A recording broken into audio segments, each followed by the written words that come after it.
Salam salam sejahtera bagi para sahabat Rohaku Channel. Semoga dalam keadaan yang sehat. Saya menyampaikan terima kasih sampai sejauh ini dukungan yang teman-teman berikan kepada saya.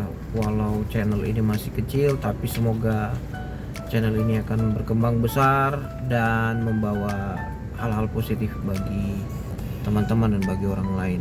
Hari ini saya mau membagikan ide saya di dalam memahami teks firman Tuhan tentang percaya kepada Tuhan dalam berbagai hal, yang utamanya dalam kesulitan. Dimulai dari sebuah pertanyaan. Sebenarnya percaya kepada Tuhan dalam kesulitan itu bagaimana wujudnya? Ada orang berkata, saya percaya kepada Tuhan dalam masa kesulitan, saya wujudkan dengan berdoa, berpuasa, membaca firman Tuhan. Ada juga yang menekankan pentingnya membaca firman Tuhan, juga mengikuti persekutuan-persekutuan rohani, ibadah, sharing kepada pendeta dan orang-orang kudus. Hari ini saya akan membagikan firman Tuhan yang menjadi alat untuk melihat kegiatan itu semua, kegiatan yang kita lakukan itu, dan semoga kita semakin dikuatkan. Yang pertama, di dalam Mazmur 4 ayat 6 dicatat, persembahkanlah korban yang benar dan percayalah kepada Tuhan.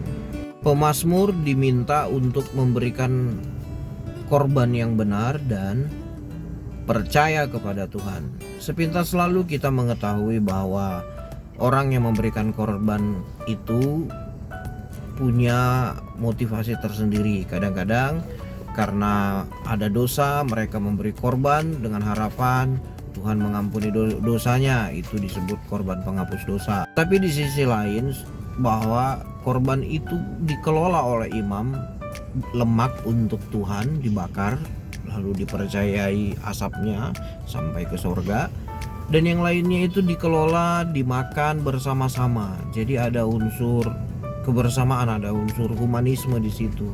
Kerohanian seseorang menjadi daya dorong membentuk persekutuan yang erat. Jadi unik bahwa ketika orang punya kekhawatiran dan dia memberi korban kepada Tuhan, ternyata dia menjadi sangat baik, bermanfaat bagi orang lain melalui korban yang diberikannya itu.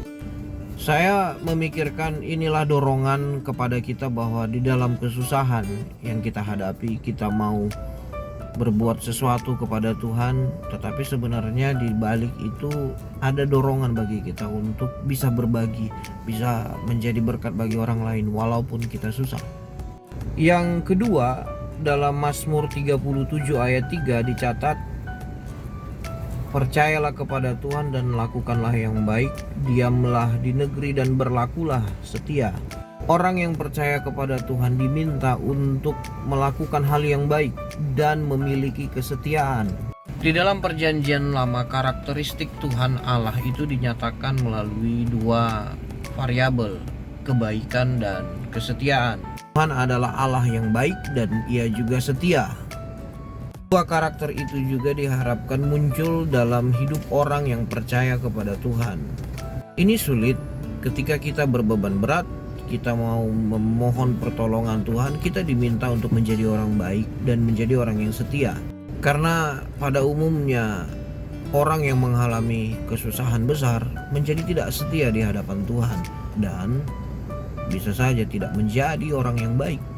Ketiga, Mazmur 37 ayat 5. Serahkanlah hidupmu kepada Tuhan dan percayalah kepadanya dan Ia akan bertindak. Kesulitan yang ditemukan adalah ketika kita bekerja keras dan tidak menemukan jalan keluar, kita memaksa diri, kita tidak mau menerima kenyataan bahwa memang segala sesuatunya tidak dapat diubah lagi, sehingga itu yang menghambat pertumbuhan iman kita. Maka mempercayai Tuhan adalah sebuah upaya menerima kenyataan peristiwa yang terjadi dalam hidup kita yang tidak bisa diubah menjadi bagian yang patut disyukuri.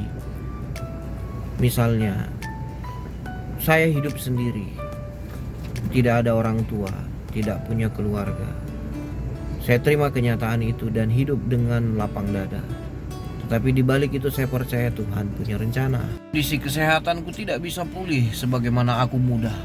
Aku menerima kenyataan itu dan percaya bahwa Tuhanku punya mujizat, punya rencana, punya upaya untuk memperlihatkan kasih setianya di dalam penderitaan yang kualami. Dia akan bertindak.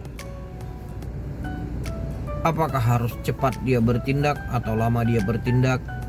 Percaya kepada Tuhan adalah meyakini bahwa dia akan bertindak. Apa yang mau ditindak Tuhan, yaitu terserah dia.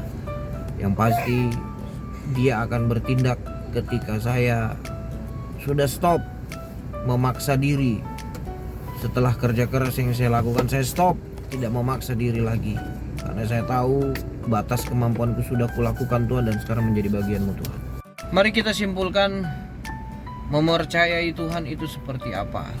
Dari ayat yang pertama kita belajar bahwa ketika kita percaya kepada Tuhan dalam masa sulit, kita harus mendorong diri kita untuk bisa berdampak positif bagi orang lain walaupun kita dalam keadaan susah. Percaya kepada Tuhan itu artinya saya harus menjaga saya menjadi orang yang baik, setia, tidak mudah terombang-ambing. Percaya kepada Tuhan artinya setelah kerja keras yang saya lakukan, ada hal yang saya tidak bisa ubah. Saya harus terima kenyataan itu. Sekarang saya mencoba memahami firman ini dalam realita kehidupan pribadi saya sendiri.